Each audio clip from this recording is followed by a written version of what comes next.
ಇಮ್ಮಡಿ ಪುಲಕೇಶಿಯ ಸರಳವಾದ ಜೀವನ ಮತ್ತು ಸಾಧನೆಗಳು ಕನ್ನಡದ ಮತ್ತು ಕನ್ನಡ ನಾಡಿನ ಹೆಸರನ್ನು ಉನ್ನತ ಮಟ್ಟಕ್ಕೆ ತೆಗೆದುಕೊಂಡು ಹೋಗುವುದರಲ್ಲಿ ಪುಲಿಕೇಶಿಯ ಪಾತ್ರ ಉನ್ನತವಾದುದು. ಈ ಚರಿತ್ರೆಯನ್ನು ಕೇಳುವುದಕ್ಕಿಂತ ಮುಂಚೆ ನಮ್ಮ ಮನರಂಜನಾ ಪ್ರಪಂಚ ಚಾನೆಲ್ ಅನ್ನು ಲೈಕ್ ಮಾಡಿ, ಶೇರ್ ಮಾಡಿ ಹಾಗೂ ಮರೆಯದೆ ಸಬ್ಸ್ಕ್ರೈಬ್ ಮಾಡಿ. ಹಾಗೆ ಪಕ್ಕದಲ್ಲಿರುವ ಬೆಲ್ ಐಕಾನ್ ಅನ್ನು ಕ್ಲಿಕ್ ಮಾಡಿ.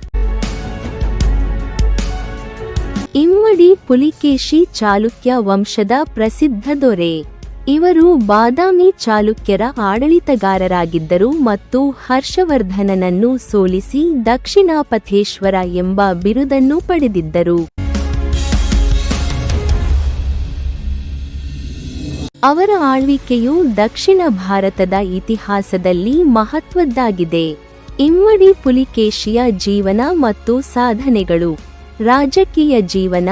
ಪುಲಿಕೇಶಿ 609 ರಿಂದ 642 ಸಿ ವರೆಗೆ ಆಳ್ವಿಕೆ ನಡೆಸಿದರು.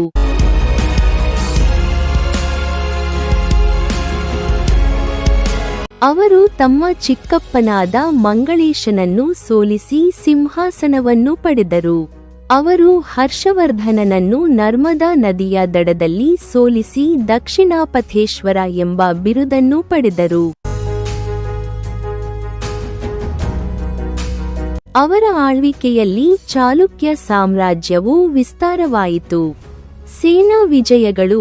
ಅವರು ಪಲ್ಲವರನ್ನು ಸೋಲಿಸಿ ಕಾಂಚೀಪುರವನ್ನು ವಶಪಡಿಸಿಕೊಂಡರು.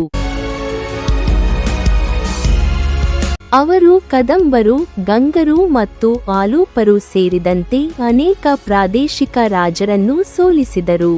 ಅವರು ಪಶ್ಚಿಮ ಮತ್ತು ಪೂರ್ವ ಕರಾವಳಿಯನ್ನು ನಿಯಂತ್ರಿಸಿದರು.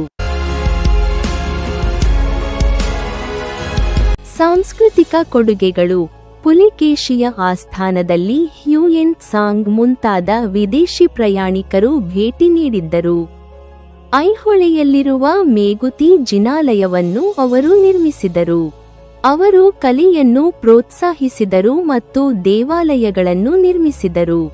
ದಕ್ಷಿಣಾಪಥೇಶ್ವರ. ಹರ್ಷವರ್ಧನನನ್ನು ಸೋಲಿಸಿದ ನಂತರ ಪುಲಿಕೇಶಿಗೆ ದಕ್ಷಿಣಾಪಥೇಶ್ವರ ಎಂಬ ಬಿರುದು ಬಂತು, ಅಂದರೆ ದಕ್ಷಿಣದ ಭಗವಂತ. ಇದು ಅವರ ಆಳ್ವಿಕೆಯ ಶಕ್ತಿಯನ್ನು ಮತ್ತು ದಕ್ಷಿಣ ಭಾರತದಲ್ಲಿ ಅವರ ಪ್ರಭಾವವನ್ನು ತೋರಿಸುತ್ತದೆ. ಐಹೊಳೆ ಶಾಸನ. ಈ ಶಾಸನವು ಪುಲಿಕೇಶಿಯ ಸಾಧನೆಗಳು ಮತ್ತು ದಿಗ್ವಿಜಯಗಳನ್ನು ವಿವರಿಸುತ್ತದೆ.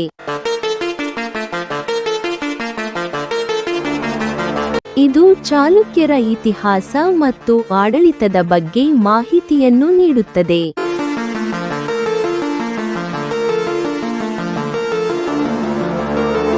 ಇಮ್ಮಡಿ ಪುಲಿಕೇಶಿ ಚಾಲುಕ್ಯ ಸಾಮ್ರಾಜ್ಯದ ಅತ್ಯಂತ ಪ್ರಸಿದ್ಧ ದೊರೆಗಳಲ್ಲಿ ಒಬ್ಬರು ಮತ್ತು ದಕ್ಷಿಣ ಭಾರತದ ಇತಿಹಾಸದಲ್ಲಿ ಪ್ರಮುಖ ವ್ಯಕ್ತಿ.